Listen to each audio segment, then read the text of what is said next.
Hey everybody, going to be doing a few additions to the bike. Before the last ride when we did the Monongahela National Forest, I bought a Tusk Olympus bag. Great bag, I've used it once. This is the small version, the other one's a little bit bigger. The bag worked flawlessly. It's a small bag, it's not in the way. Not a ton of room, but enough room for your phone, GoPro stuff, power charging cords, your registration, that kind of stuff. So it's a pretty good setup. If I was doing a long haul route, I would probably go with the bigger bag so I could put documents, whatever in there. But it also comes with, and I don't have it out here, a waterproof cover that cinches down, which I did use that on the Monongahela ride, and it keeps everything in dry inside. So it comes up and it hooks up underneath here for the front, and this is the back. I got this bag right before we did the ride, so I didn't have time to take things apart. Dallas has the same exact bag on his 390 Adventure, and what he did, he ran his up underneath the fairing cover and everything. So that's what I'm going to do. Keeps it from coming out here, keeps it a little bit cleaner, keeps it from scratching. So in order to do it, I'm going to have to take the sides off. I think I have to remove the seat initially, and so we'll do that and see how it comes out. All right, so what I've done is taken the side cover off here. That's where the air box is. This is the left side of the bike. Instead of coming up around here, I saw where Dallas put his, dropped it around the bar here, run it up underneath here, and this will come back to the bag. So this will hide it and keep it off the plastic. So just going to put the side plastics back on, do the same thing for the other side. Okay, now to do the same thing with the right side. I'm going to take this cover plate off, bolt back here, bolt here, and then I'm going to move this wrap, which is going to be a tight fit, down into this bar if I can get it to go in there. All right, so what I did on the right side to make it easier, just loosen this up a little bit. This one here is spinning. It's a pain in the ass. It's not coming out.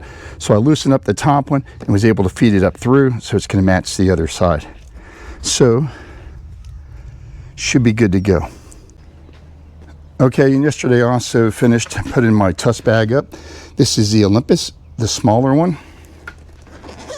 And like I said, the smaller one's not a huge spot or space, but you can put a lot of stuff in there.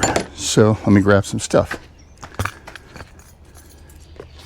So you can put keys there, wallet there. I usually put my phone up top of here so I see who's calling. It's got another pocket here. You can put papers. I usually put my GoPro stuff down in here with the keys. Or if you wanted to do a phone, let's say you got a navigation phone and a working phone, you can put that in there. Your wallet and keys down there, and it zips up. So, and like I said, it tightens up here. So to get gas, unhook, and just move everything forward. And it's very easy to get to the fuel tank. When you finish, put it back down, hook it back up. Pretty nice system. Like I said, if I was doing the TAT or multi-day rides, I would probably go with a bigger tank bag. It's a little bit bigger. I don't know exactly how much this one here. I think it was $99 through Rocky Mountain ATV shipped. It was like $105 or something after taxes. But I've rode with this on the Monongahela. You do not even notice that the bag's there. Getting on and off the bike, even when I have my backpack stuff back here, you just forgot that it was even there. So great system by Tusk. As you see, I run Tusk soft bags on the back. No, I'm not sponsored by them. I wish I was. But these are the bags that I used to run on my KLR. And like I said yesterday, I was messing around. I put the aftermarket plastic here to eliminate this, because this bar probably weighs 2 pounds on each side. The problem is, when I had my KLR, I had excessive strap, so I cut it. It fits here, but it doesn't go down here. So I had to put the stock ones back on until I can figure out something here. But just to save a little weight, I did take the rear pegs off of both sides.